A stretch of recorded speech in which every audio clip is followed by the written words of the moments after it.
요셉 한 사람이 요셉의 그 가족들을 살리고 애굽 전체를 그 강대한 나라로 만들어가는 것들을 보여주고 있어요. 요셉이 하나님과 함께 하셔서 범사에 형통하게 하셨다. 37장에서 요셉에 관한 이야기를 소개해주고 있죠. 보디발 장군의 집에 있을 때나 감옥에 있을 때나 감옥에서 나와 총리로 있을 때나 하나님이 함께 하심, 하나님이 요셉과 함께함으로 모든 일을 할 때마다 모든 만남 속에서 하나님의 형통하신 은혜가 흘러가는 모습을 보여주는데 47장이 정말 모두가 하나님의 형통을 누리게 하는 그런 장면이라고 할 수 있어요. 요셉이 이제 자신의 가족들을 어디에 살게 한가요? 고센 땅에 살게 합니다. 이 고센 땅은 이 목축업을 할 수 있는 그런 최적의 장소예요. 요셉의 가족들이 어떤 일을 하고 살았나요? 목축업, 양을 치었잖아요. 요셉이 형들을 이렇게 고자질할 때도 형들이 양을 이제 키우고 있었을 때 그때 일이었잖아요. 이제 이 애굽 땅에 와서도 무슨 일을 해야 될까요? 하는 게 제일 좋을까요? 목축업을 했을 때 제일 잘하겠죠. 근데 고센 땅은 이 나일강 줄기가 있어가지고 이 목초지예요.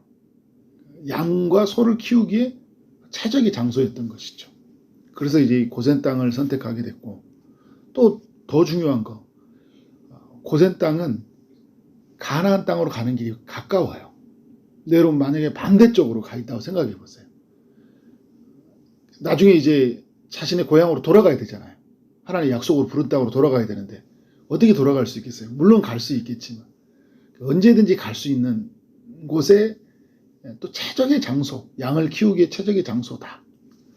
그래서 이제 고센 땅에 머무르게 하는데, 여러분 우리의 삶이 그런 거잖아요. 우리는 언제든지 하나님의 나라 안에 사는 사람들이기 때문에 이 땅에 미련 없이 갈 준비를 하고 있어야 되거든요. 이게 전부가 아니잖아요. 영원한 게 있으니까. 이 고센 땅의 이야기를 통해서 하나님은 또 우리에게 그런 지혜를 주시는 거죠.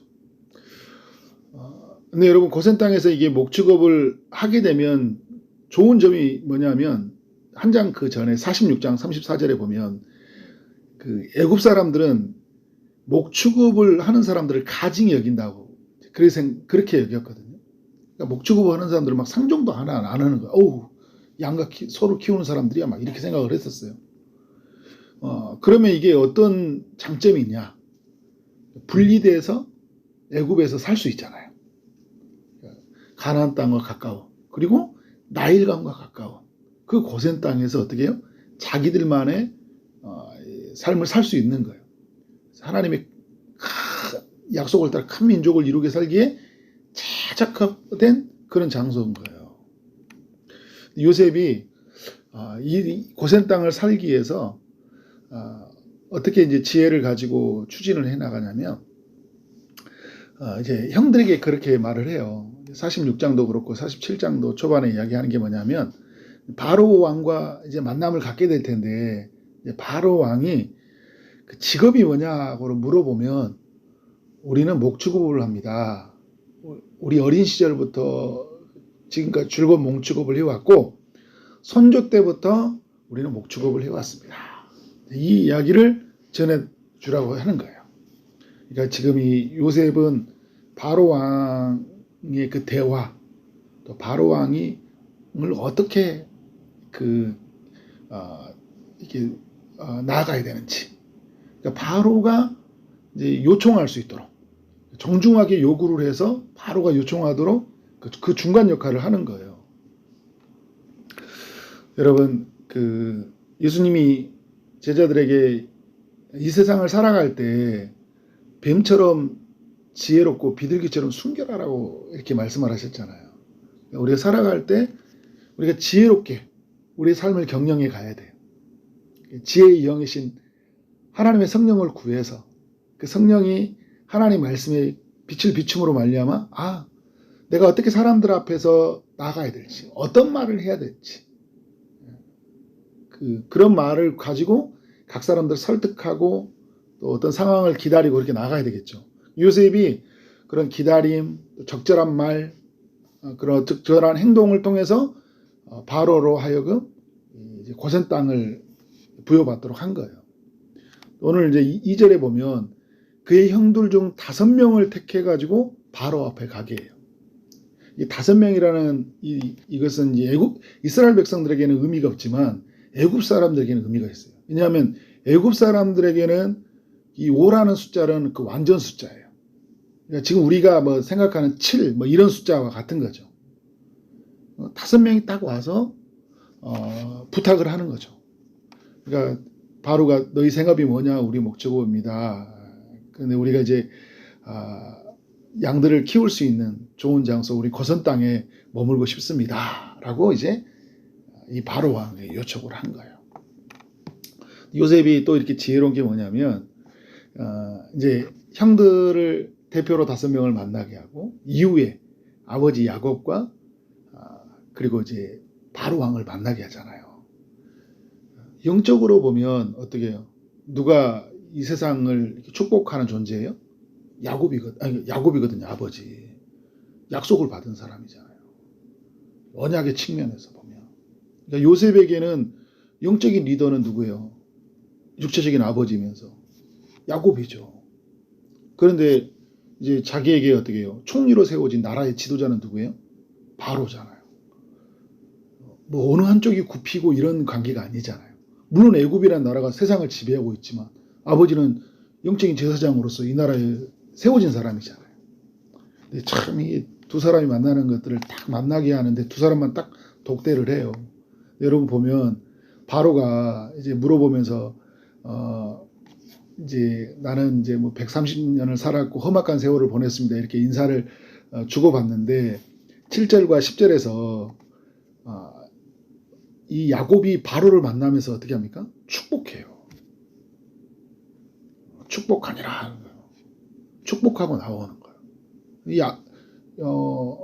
바로는 여러분 고센 땅에 살도록 허락을 해주거든요. 나라의 왕으로서 통치자로서. 그런데 야곱이 축복해줘요.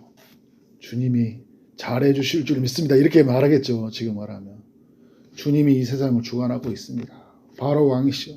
걱정하지 마십시오. 하나님이 함께하는 우리 아들 이 요셉이 총리로 있으니까 문제될 게 전혀 없습니다. 이렇게 이야기했겠잖아요. 맞습니다. 이렇게 나오지 않았을까. 이런 생각이 들어요. 하나의 요셉이 지혜롭다. 아버지를 이렇게 딱 세워가는 모습들 있잖아요.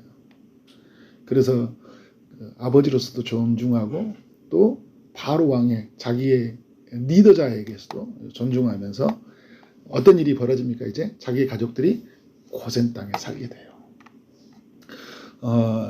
아버지 야곱 11명의 형제들, 자녀와 손주들 모두가 이제 고센 땅에 살게 되는데 27절 이하를 보게 되니까 어떻게 되겠어요? 거기서 생업을 얻고 생육하고 번성하였더라. 세상은 지금 이제 처음에 정착해 갈 때는 기근이 심했거든요. 근데 요셉 아래에서 살아갔던 자기의 형제들은 어떻게 돼요? 번성하고 충만한 삶을 사는 거예요. 한 사람이 하나님의 그 은혜 안에 있는 사람이 어떻게 해요? 각 사람한테 복을 흘려보내는 거예요. 얼마나 큰 역할입니까? 우리가 그런 역할이 되길 원합니다. 이게 제가 예전에 가졌던 생각, 기쁨의 동산교회에서 하나님이 주셨던 그 마음의 생각이 뭐냐면 자주 하시는 이야기가 있거든요. 김가희 목사님이 하셨던 소리가 있어요. 요셉 한 사람을 통해서 보디발과 애굽 전체가 복을 받았던 것처럼 이 한 사람이 모두가 복을 받을 것이다. 근데 그때 하나님이 하나님의 사람들을 통해서 이렇게 복이 흘러가는구나 라는 것을 제가 들었고 제가 경험했어요. 그런 면에서 저는 이 가치가 우리에게 너무 중요하다라는 생각이 들어요. 한 사람이 우리 가정을 위해 세우기 위해서 나를 세웠고, 그죠? 우리 일터를 세우기 위해서 나를 보낸 거예요. 초지동을 또 백운동, 원곡동, 선부동 이 땅을 축복하기 위해서 우리를 이곳에 보낸 거예요. 우리가 이제 어떻게 해요? 우리 한 사람 한 사람이 하나님의 축복을 흘려보내야 되겠죠. 근데 여러분 요셉이 이후에 13절 이후에 애굽 전체에 복을 흘려보내잖아요. 기근이 심해져 가지고 먹을 게 없어요. 사방에. 애굽 땅과 가나안 땅에 가나안 땅이 황폐해졌다. 애굽과 가나안 땅만 황폐해졌겠어요? 그 전에 중간에 끼어 있는 뭐 블레셋이나 뭐 다른 암몬, 모압 이런 모든 땅들이 다 어떻게 고대 근동들이 다 기근에 시달렸죠. 요셉이 한 일이 뭐냐면 7년의 북년의 그 시간에 있는 동안 곡식을 저장해 놨잖아요. 그 저장한 것을 어떻게 됩니까? 이제 팔아요. 그래서 이제 사람들이 돈을 받고 곡식을 팔죠. 돈이 다 떨어졌어요. 가축을 가져와라. 가축을 가져와라 말도 하지 않았는데 그들이 가축을 가져왔어요. 그래서 곡식과 바꿨어요. 그리고 나서 이제 사람들이 더 이제 기근을 견딜 수가 없으니까 어떻게 해요? 우리의 몸과 토지, 우리의 몸을 바로 왕에게 드리겠습니다. 우리에 있는 토지를 드리겠습니다. 그래서 이 모든 것을 다 사들여요. 나라 안에 있는 모든 소유물을 국가의 소유로 전환시키는 일을 하는 거예요. 그래서 여러분 백성들에게 그 이제 어떻게 땅을 다시 공급해줘요. 임대 형식의 공급이 되겠죠. 근데 나라가 독식하지 않아요. 수확량의 5분의 1만 국고로 상납하라는 거예요. 세금을 매긴 거죠. 20%만. 그리고 어떻게 해요? 80%는 너희가 가져가라. 종자도 주고 80%를 갖게 하는 거예요. 그래서 여러분 이 요셉으로 말미암아 이 애굽이 완전히 광대한 나라로 서요. 그러니까 애굽은 나일강으로 인해서 비옥한 땅을 가진 나라였잖아요. 근데 여러분 기근이 찾아오니까 견디질 못하는 거예요. 요셉이 없었다면 어떻게 돼요? 이 나라도 완전히 망했던 거죠. 근데 요셉이 7년의 풍년으로 7년의 흉년 그리고 이후의 시대를 내다보고 이 세계를 경영해 가는 거예요. 그리고 무엇보다 고센 땅에서 자신의 백성들이 살 수 있도록 어떻게 해요? 애굽의 이 정치 체제를 중앙 집권 체제로 만들어요. 바로의 힘을 굉장히 강화시켜 나가는 거예요. 그래서 바로가 어떻게 해요? 바로의 권한으로 이제 이 고센 땅을 보호해 주잖아요. 보호해 주고 자기는 어떻게 살아요? 이 같이 한 민족을 이루고 히브리 이스라엘 민족이 한 민족을 이루고 생육하고 번성해서 땅에 충만한 민족을 이루며 살도록 한 거죠. 놀라운 일인 거예요.